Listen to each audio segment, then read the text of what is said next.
Hello, it's me, French Ted, and we are back. Had a little break, just need a little bit of R&R, but we're back, and in all honesty, I think this is the most exciting place to start our local to global LLW series again, because we are at the first show after our biggest show of the year. I wish I could, actually I can show it, hold on, show history. Here we go. LLW London's Calling at Wembley Arena. Oh, like killing it. Look at this. I mean, an 87 rated main event match. Drew Galloway becoming our new king of the Lariat League. My goodness, this show went so well. Like, so much better than I thought it would. We've definitely raised the bar in terms of what LLW should be doing at its size. We're still small. We're so close to medium though. We're still small, but my goodness, in my heart, we're already medium. Hence, a couple of exclusive deals, more on the way, looking to kind of grow the roster a little bit more. But for now, I think we're good. I think we're doing well. Yeah. So we're just going to keep the ball rolling. It's a new era. It's a new thumbnail. I mean, I've just moved the banner to the top, let's be honest. It's a new, fresh start for LLW in terms of, life, because that was our season finale. This is essentially season 2, episode 1. And with, a new thing, let's make some new announcements. First one being the announcement of a new title and a tournament to go with that title. So, bear with me. Let's bring it up. I think, what do we do? Should we show the tournament? Let's show the tournament first. So, the title itself is called LLW London's Own Champion. So, an individual, a male wrestler, will become London's Own Champion, which means, he lives and breathes LLW and London, this person. So the way that I kind of envision it is it has to be owned by someone who is LLW, if that makes sense. So, you've got some wrestlers that wrestle for 10 different promotions. I don't think I personally would like them to be eligible as a London's Own wrestler. So only people who are committed to us and only really wrestle for us. That's how I kind of want to frame it. But it's not the only stipulation or rule when it comes to the London's Own Championship. Let me just bring up a nice little graphic that explains what London's Own is. And here we go. So here are the London's Own rules for London's Own matches, the London's Own Championship. So these are all held under special rulings. There is a strict 20-minute time limit on every London's Own match. Utilising the Iron Man rules, the winner of the match is determined by most pinfalls, submissions within the time limit. You can see that I haven't said disqualification. That's because these matches are no disqualification, meaning that anything goes in a London's Own match. And whoever is the London's Own champion by the end of the tournament will only defend that title under the London's Own rules. So every match in this tournament will be a London's Own rules match and will follow this format, and the champion will only defend under these rules as well. So, I think this breathes a whole load of new life, another layer to LLW. It's not our top championship, that is of course our King of the Lariat League, but it's still a very prestigious one in its own and could kind of breed its own kind of division of talent. But yeah, that's the rules. Let's take a look at the tournament bracket. Gone the wrong way, hold on. There we go, hey. So here it is a 16-man tournament. I've tried to kind of pick a mixture of newer signings and people that have been here for a while, giving some people a chance. And the final will be held at Clock Strikes 12, which is our final event of the calendar year. So yeah, we're going to be getting 2 London's Own matches every single show leading up to Clock Strikes 12, with the final being held there, crowning our new champion. And in the first round, so in today's episode, we are going to see pretty much the entire left side of this tournament. So we'll get Dan Maloney versus Levi Muir, Pac versus Derice, Chris Brooks taking on Tyler Bate, Claudio Castagnoli taking on Leon Slater. Then on the right side, we've got Anthony Ogogo taking on Ricky Knight Jr., Shun Skywalker, who's been very impressive, taking on the debuting Satoshi Kojima. Actually, no, he's not. I'm not editing this because I've made the graphic. Satoshi Kojima is actually unavailable, even though he's been hired. I think he's retired. I didn't look. So a mystery person will replace Satoshi Kojima, but that will be confirmed as and when that match comes up.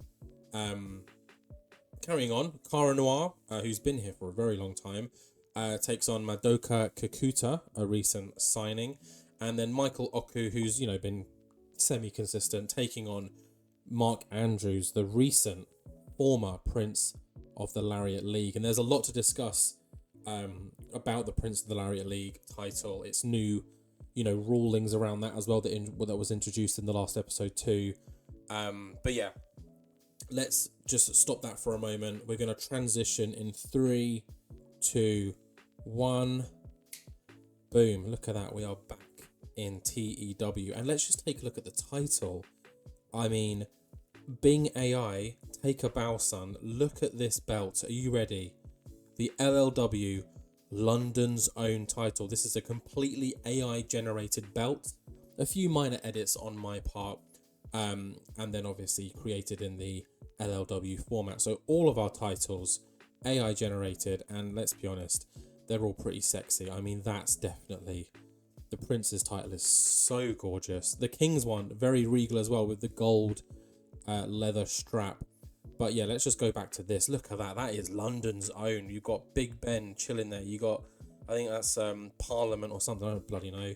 Like, I'm only 30 minutes away from London, but yeah, it's beautiful. And one of those 16 men are going to be our London's own champion.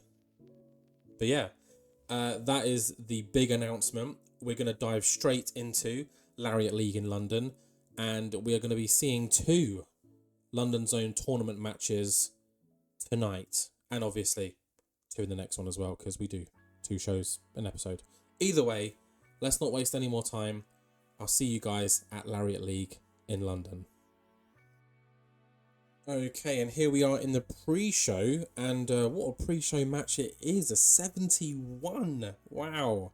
Taking a look at this though, I can see that Phantasmambo, I don't think this is a thing that I've seen before. They must have gained it, so that's exciting, although it has been a while since I've recorded an LLW episode. But in a very decent pre-show match that had superb wrestling and a decent reaction from the crowd, Phantasmambo get the win as they defeat Gursinder Singh and Taishi Ozawa, when Chuck Mambo pins Ozawa with a Chuck U. In terms of ring work though, of course, El Hijo is head and shoulders above the rest. He's a mad talent that we definitely need to start making more use of. 71 rated pre-show match. Hopefully it can only go up from here. But of course, opening the show, it has to be none other than our new king of the Lariat League, Drew Galloway. And Drew Galloway comes out belt round waist, looking incredible. Drew Galloway's got that really burly physique. Like, he's got a very enviable physique. And he's just in the ring, smiling, smirking, just says to everyone, I told you. The day I stepped foot in LLW, my eyes were on the prize. And here we are, king of the Lariat League. And he also talks about the new Prince of the Lariat League ruling. So for those that can't remember or may have missed the last episode, first of all, while you're here, watch the last episode. It's probably our best one yet. The new rulings around the Prince of the Lariat League. So, in the real world, when you're a prince, you are a successor to the throne. So when the king or queen dies, then the heir to the throne, i.e. potentially a prince, will become the new king. So with the Prince of the Lariat League title, you can vacate the belt and, give up your title of prince to challenge the king and in an attempt to dethrone them. But obviously, should you lose, you just lose your title. You're just another wrestler. So at the end of our London show, which was called London's Calling, there we go, remembered, which was called London's Calling, our new Prince of the Lariat League, Timothy Thatcher, won the title the night that ruling came in and decided, why waste time? I'm the best damn wrestler in this company.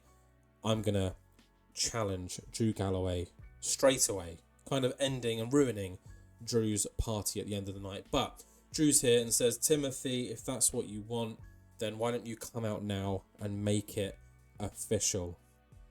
And, of course, being the man of his word, out comes Timothy Thatcher, Prince's title in hand, looking amazing over his shoulder. He calls William Regal away from the commentary box to make it official.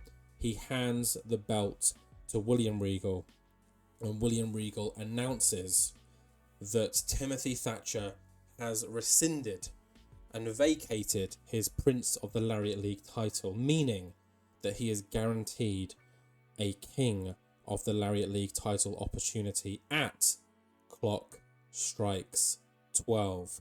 Our main event has been announced already. One day later, it's Drew Galloway versus Timothy Thatcher at Clock Strikes 12. And what a main event to end the calendar year. Very, very excited. And as you can see here, the Prince's title is vacated. Not too sure what I'm going to do with that yet. I think we might do either a battle royale or maybe like a big old ladder match, because why not? But yeah, we'll figure that out down the line. Either way, 72, so we've got an 87 72. This is a great start. Following on from this though, we've got some women's action. Steph DeLander, who is in fact our new #1 contender for the Queen of the Lariat League title after winning the Battle Royale at London's Calling, is looking to continue that momentum, and she does so against Dani Luna. And in 19 minutes 46, she defeats Dani Luna with a TKO flatliner. Steph with a 54, Dani with a 53. Not too shabby numbers, I'll take that. If my women's division's kind of lower mid card is averaging 50s, that's amazing. I know that we've got some women who are crushing it right now, most namely the three women at London's Calling, so Rini Yamashita, Aisha Ray and Megan Bain. We've got a whole host more that are crushing it as well. Got my eyes on a few talents out there as well. But Steph DeLander, you know, wanting to continue that momentum before she challenges our Queen of the Lariat League, which will probably happen at Clock Strikes 12, but nothing official just yet. After this, though, William Regal is back in the ring. Apparently, you can't improvise. You only have to say 4 things. He just makes an announcement that the London's Own tournament begins. The remaining matches of tonight's show are all London's Own matches, and of course William Regal going through the rules again. So it's Iron Man format, 20-minute time limit, no disqualification. Whoever has the most pinfalls or submissions in those 20 minutes progresses to the next round. And our first match of the tournament is Dan Maloney taking on Levi Muir. 71, honestly, that's a lot better than I thought it would be. In a bout that had superb wrestling and good heat, Dan Maloney gets the win. He books his ticket to the next round when he defeats Levi Muir in a London's Own match in 20 minutes exactly, obviously, by 2 falls to 1. This is obviously part of the London's Own tournament, and Dan Maloney progresses with a 73 rated performance. Love that. Levi with a 57. He's kind of been getting better. When we first bought Levi in, I swear he was sitting around the 30s, so you know, that's progression on my part, and he's still super young. So I'm very excited to kind of keep him around. I think he's one of the first people I signed way back when. But yeah, a 71, again, really good results for people that you maybe wouldn't want to lean on for a top class result, but you know, we're crushing it. LLW is the best company ever made in the world. And if you don't agree with that, that's fine, because you're entitled to your opinion. So yeah, Dan Maloney is through in the London's Own tournament, looking to get his hands on a belt. After this, though, we're just going backstage because our camera crew have seen something that's kind of interesting. It is Joe Anoa'i speaking with Madoka Kikuta.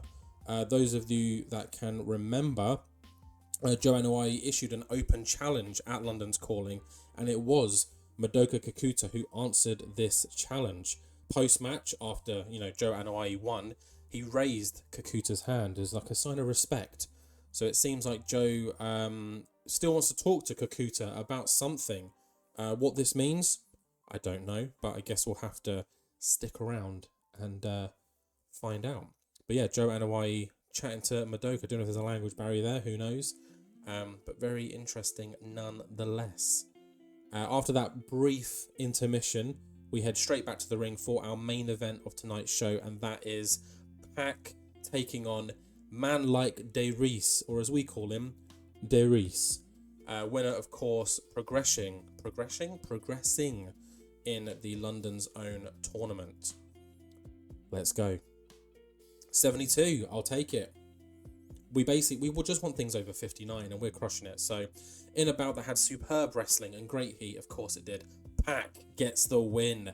He defeats Darius with 3 falls to 1. Darius getting a cheeky little roll up midway through the match, which obviously angered Pac, leading to total annihilation. A big win for Pac here. He's someone who's come in, stunned us all with how incredible he is, but just hasn't really done much. So hopefully this tournament is the tournament to give him that goal, that momentum, because the talent we've got here is insane, and it's really hard to give them all the limelight. But either way, Pac wins, meaning he's through, meaning our first second round quarter-final match is confirmed. It'll be Dan Maloney taking on Pac, and that should be an awesome match. But let's finish this show, the first half of this episode, with a 73. I will take that. I will very much take that. Increased our popularity everywhere. Awesome, yeah. Great win, great tag team match. We probably should have just put this on the card. Steph Delander building that momentum ahead of her potential title match. Main event announced, Drew Galloway, Timothy Thatcher for the King of the Lariat League title. The tournament beginning, Dan Maloney and Pac booking their place into the next round, and something's up with Kikuta and Anoa'i. Who knows? We'll have to find out. But yeah, I'm going to go and book the second half of this show, aka week 2 of Lariat League in London, and I'll see you guys there. Okay, and here we are for the second Lariat League in London show of the episode, and 2,000 people. My arms are in the air. I think that's an achievement for just our regular weekly TV show. 2,000 is pretty good. But the fun doesn't stop there, because we got some baller matches, and as you can see, we open the show with Madoka Joe. It rhymes, and Phantasmambo. It's all rhyming. But yeah, we got Madoka Joe here, so this is clearly what Joe Anoa'i was doing. He's spoken with Madoka Kikuta and said, hey, let's team up. I like what you're doing. Let's do it. And obviously, why would you not want to team up with Joe Anoa'i? I mean, seems silly not to. So here they are in the opening bout of the main show against one of, I'd say arguably one of our best, most consistent tag teams, Phantasmambo. And in a decent match that had superb wrestling, opening the show, no pre-show here for this one, Madoka Joe get the win in their debut tag team match. Joe Anoa'i getting the pin on Del Fantasma with a spear. Kikuta with a 61, Anoa'i with an 80, Mambo with a 57, and El Hijo del Fantasma with an 81. Off the back of their pre-show win in the previous show, they have now lost on the main show, but that's fine.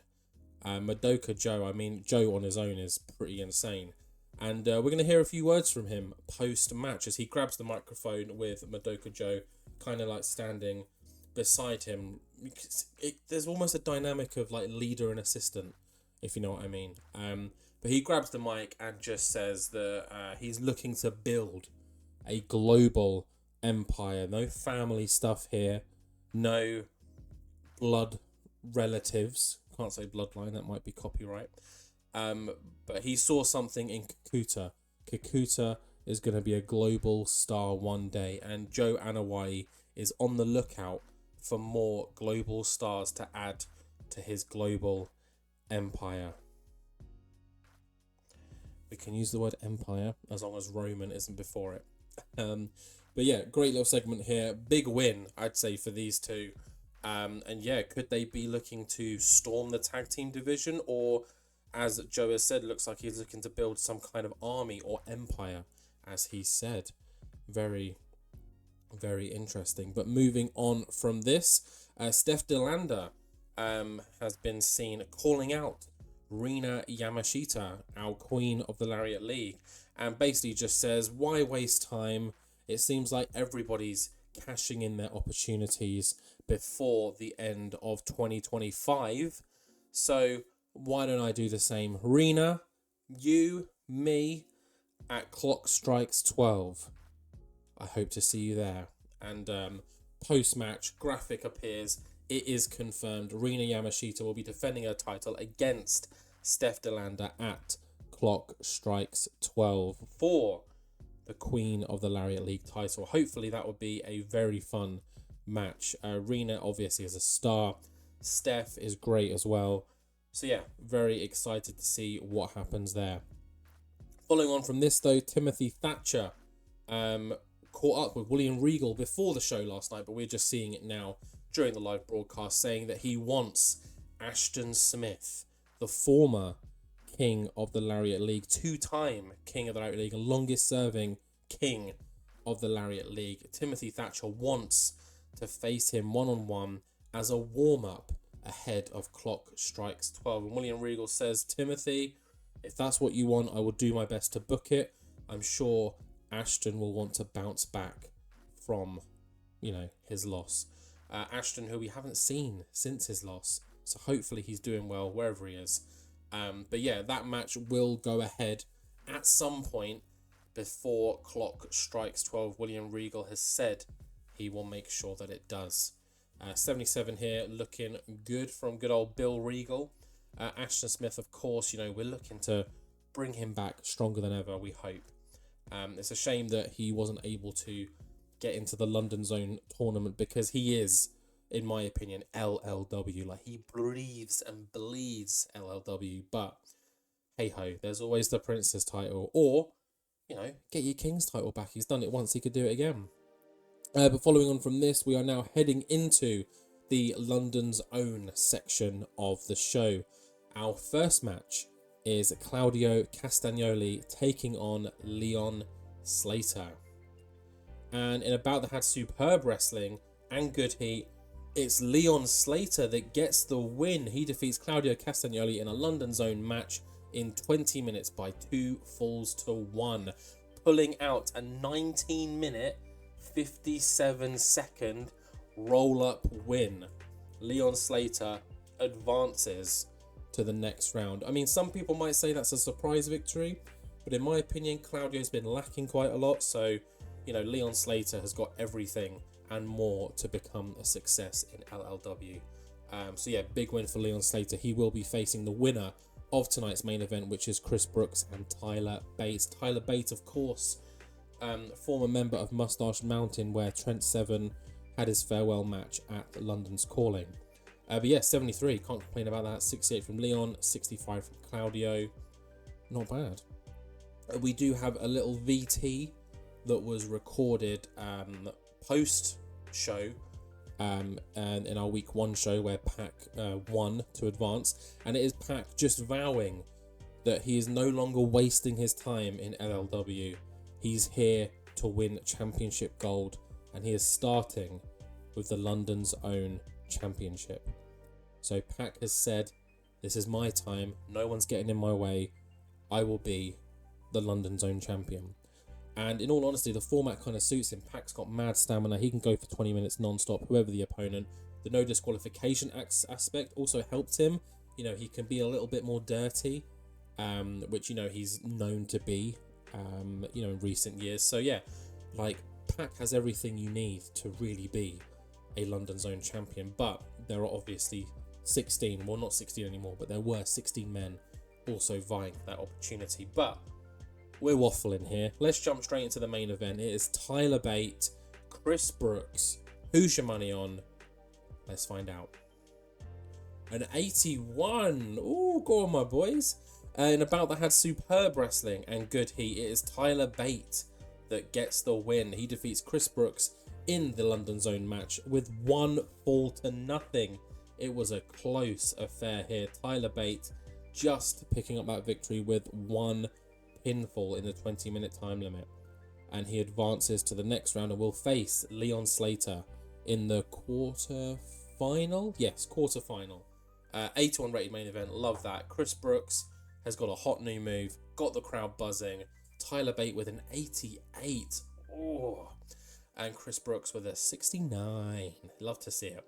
But yeah, that is the end of this show. Let's just see how we did. I'm sure after an 81 rated main event, it's going to be pretty good. Look at that. An 80. I mean, I'm shrugging right now because I'm like, just hand us medium. Like, we're killing it. Left, right, and centre. But yeah, that's it for this one. Advancing to the next round are Dan Maloney, Pac, Tyler Bate, and Leon Slater. We will get the other half of the first round matches in the next episode. Some of those matches include Anthony Ogogo taking on Ricky Knight Jr., Shun Skywalker, and a mystery opponent, as Satoshi Kojima is actually not an active wrestler anymore. We got Kara Noir taking on Madoka Kikuta, the first member of Joe Anawai's global empire.